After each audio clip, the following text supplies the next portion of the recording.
여러분, 혹시 그거 아세요? 지금 우리가 겪는 이런 의미의 위기, 삶에 대한 고민들, 사실 아주 오래전 고대 사람들도 똑같이 겪었다는 건요.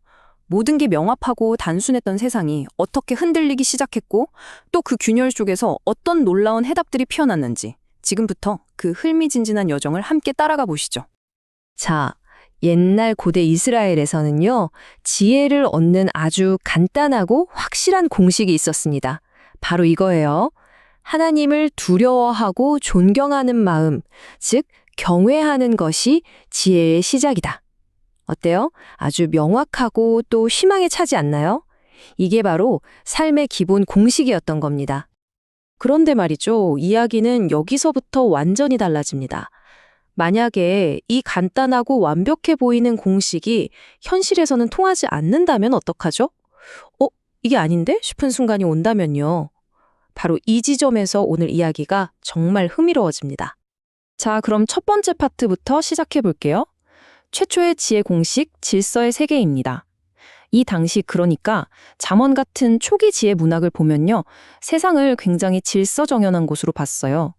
말하자면 원인과 결과, 즉 인과응보가 확실한 그런 세상이었죠. 그 공식이 바로 이거예요. 착하게 지혜롭게 살면 복을 받고 어리석고 나쁘게 살면 벌을 받는다. 정말 간단하죠? 굉장히 실용적이면서도 아주 긍정적인 세계관이었어요. 원인이 있으면 결과가 딱딱 나오는 그런 예측 가능한 세상을 믿었던 거죠. 불확실성?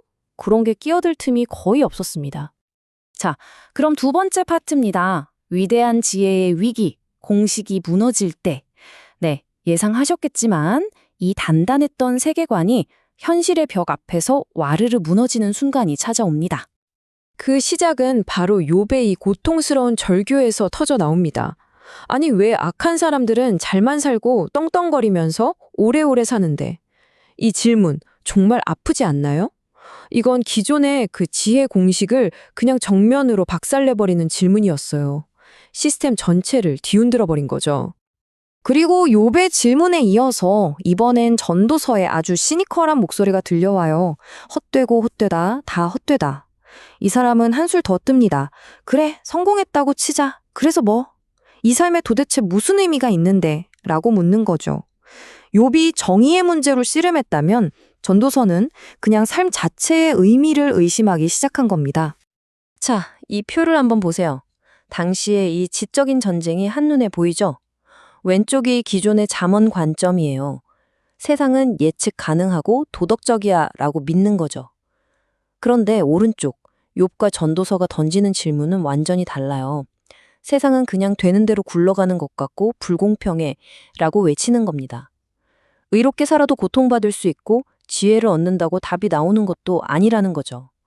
기존의 확신이 완전히 뿌리채 흔들리는 상황 보이시죠? 자, 그럼 세 번째 파트로 넘어가겠습니다. 이렇게 엄청난 위기 앞에서 사람들이 가만히 있진 않았겠죠? 첫 번째 대응책이 나옵니다. 바로 율법이라는 요새를 쌓는 거였어요. 이건 뭐랄까? 바깥 세상이 혼란스러우니 우리 안의 전통을 더 단단하게 지키자는 그런 방어적인 전략이었습니다. 이 전략을 들고 나온 인물이 바로 예수 벤 시락이라는 사람입니다.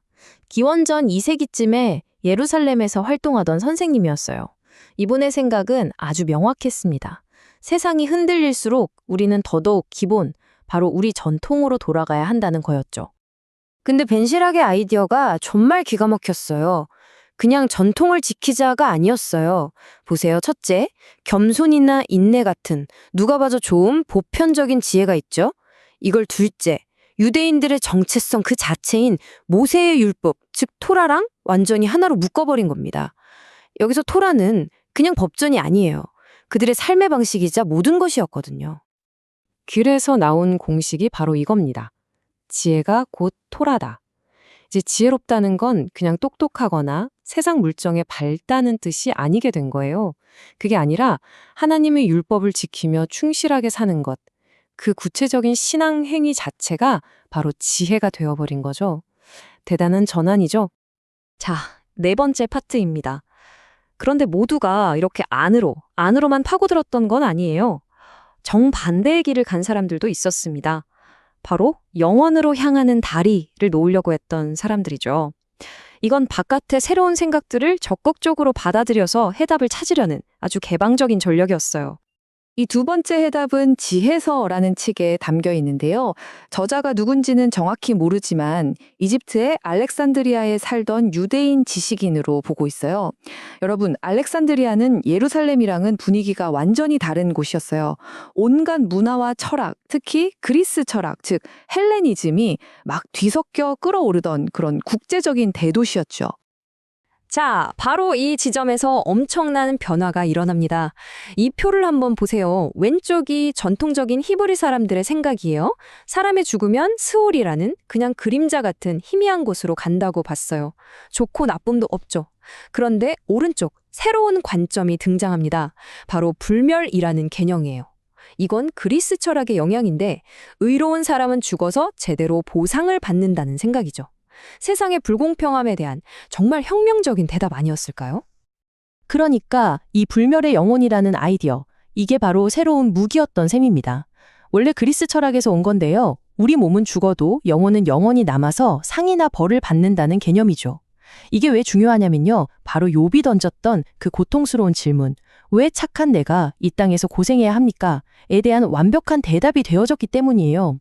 걱정 마. 진짜 정의는 이 세상이 아니라 저 세상에서 이루어질 거야. 이런 희망을 준 거죠.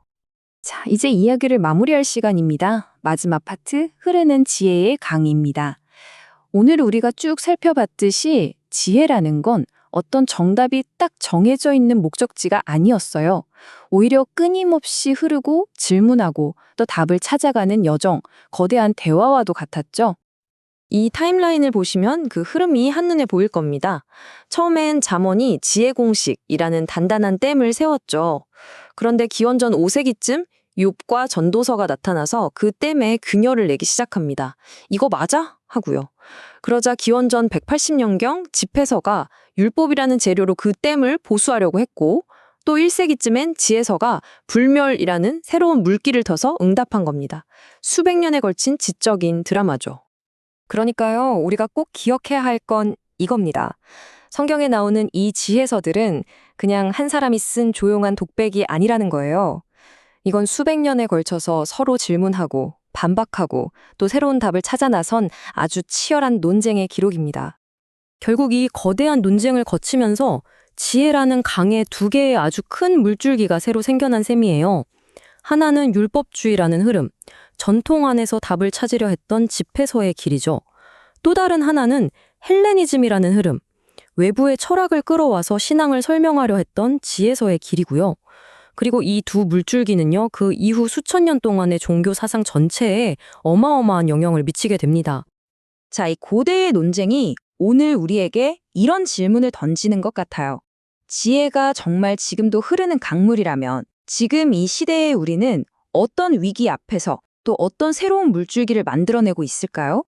이 질문을 여러분께 남기면서 오늘 이야기는 여기서 마치겠습니다.